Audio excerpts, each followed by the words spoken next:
What do you want your legacy to be? My legacy. Yes. What do I want my legacy to be? Oh, that's such a good question. I want to be known as, I want to be,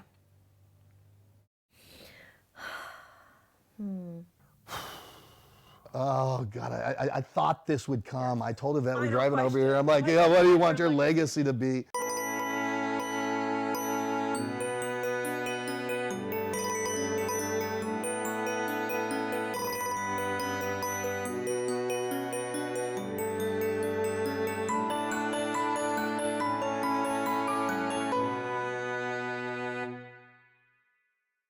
Overall, people are very good, and if you could look at your life like that and just think of the positive instead of the fear, and the fear is what really holds people back from so much greatness to living their legacy, living a life that they'll be proud of. I have fear, and I think one of the greatest definitions of courage and bravery is people say, well, of course I was scared, but I did it anyway.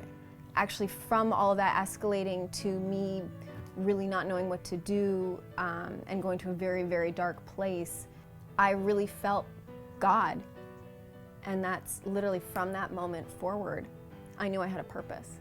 I went from being someone who was okay being average to being like having this fire in my belly of wanting to be extraordinary. There's something about knowing that you're dying that's empowering. I felt that I had had a magnificent journey. I had no regrets. I loved who I was. I wouldn't have changed anything. And the journey, I could say now, I felt like I had done everything that I'd wanted to do. And I was blessed to be who I was, who the people in my life, my children, Candace, everything was perfect. As I like to tell people, it grabbed me. I didn't go seeking it. That's why I believe in divine intervention in our lives. And if we awake, aware, and alive, we take to it. But some of the times it comes along, we're sleeping, yes, and it passes us by. You know, I was curious, and my curiosity paid off. Leaving my career was the scariest thing I've ever done in my entire life. That's why now all the things that I do that are so scary, that people think are scary and courageous, I'm like, no, no, no, no. Walking away from a six-figure income, that's scary. But I did it because I knew there was something on the other side. Didn't know what it was, but trusted enough to do it.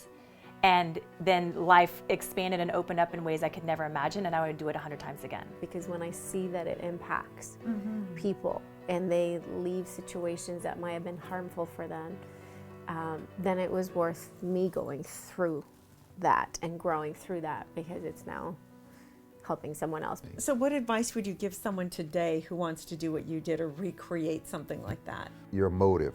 You know, Louisa always says, you know, we're firm believers that God knows and sees the intentions of the heart. Whether you're acting or anything else, if you start thinking about the result, geez, if I get this, I'll get this, then I can meet this guy over here and I can build that addition to my house, that kills everything.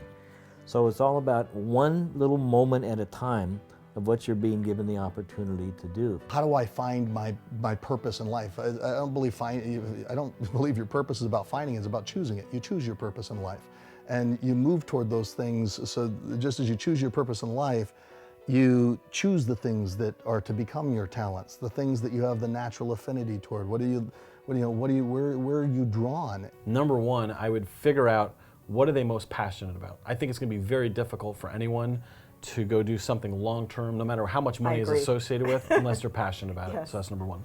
Second, I would try to figure out and identify truly what your greatest strengths are and where your genius lies.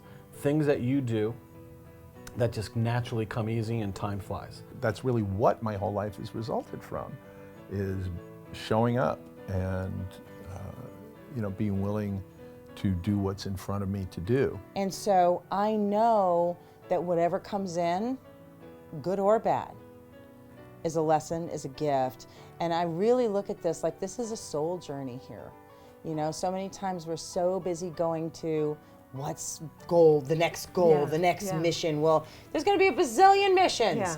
I finally came to that realization at some point as I kept going, I got this goal, now I got this goal, now I got this goal, and I was like, wait a minute, wait a minute here, there's a bigger plan than this. I feel like there's nothing more valuable in the human experience than true friendship, because romances come and go. Yes. But there are friendships that do last a lifetime. You kind of think that, you know, once you get married, things will work out. Yeah, because that's fairy tales, you know. Yes. They just say, you know, and they live happily ever after. And the last two words, the end.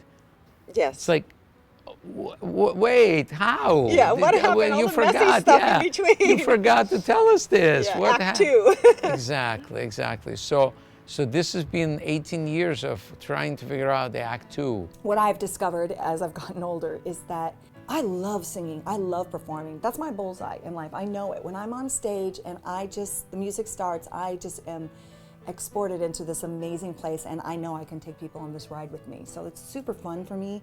And that's about 2 hours of a 24-hour day. And I realized as I was getting older that if you're not happy for the other 22 hours, then what does any of it matter? Maybe you're just trying to rescue you, and in the meantime you rescued hundreds, maybe thousands. You know, I think you hit the nail on the head, because I was even subconsciously trying to rescue myself. And slowly, I started to realize that by rescuing myself, I could also be of service to others. I think that's the panacea. It's like this brilliant little magical potion is do the thing you love.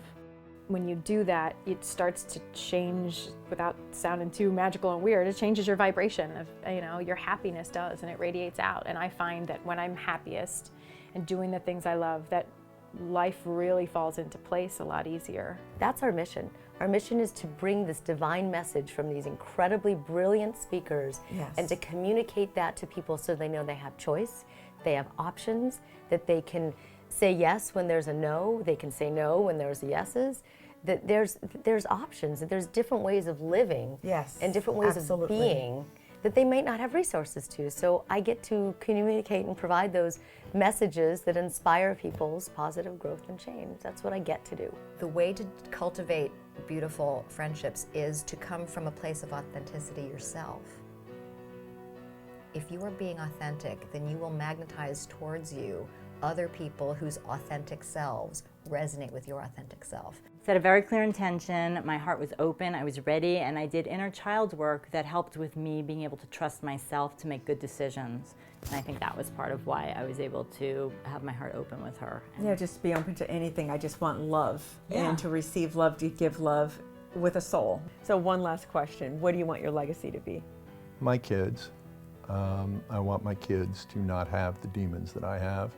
I want my kids to be comfortable in their skin. I don't want my kids to be as driven by fear and shame as I've been in my life. If I can leave that behind, that's far more important than my name on a bunch of television shows. I think what I know for sure is that I want to be remembered as making somebody feel good. Well, I really want to, let me say, change the face of medicine. At my funeral, I want people to have a lot of stories to tell. Like, that's a legacy to me. Like, remember when we did this and the experiences. I want to be a role model. I want my legacy to be nourishing. Love, peace, joy, and integrity. He's somebody that enlightened, entertained, and enjoyed life. I was a decent person, an honest person, a loving and giving person. My life has become not so much about the attachment to when you're gone. Yeah, so when I'm gone, I'm gone, and it doesn't really matter. What I do want to do is I want to put more positivity into this quantum soup of pure potentiality that we live in than negativity. I think that my legacy is to take this to the next level. To have these conscious conversations in every single living room. That's what I mean. That is exactly what I mean to do. Around the dinner table, around the daily conversations, and for the moments of unconsciousness to be fewer and fewer and fewer and fewer throughout the day.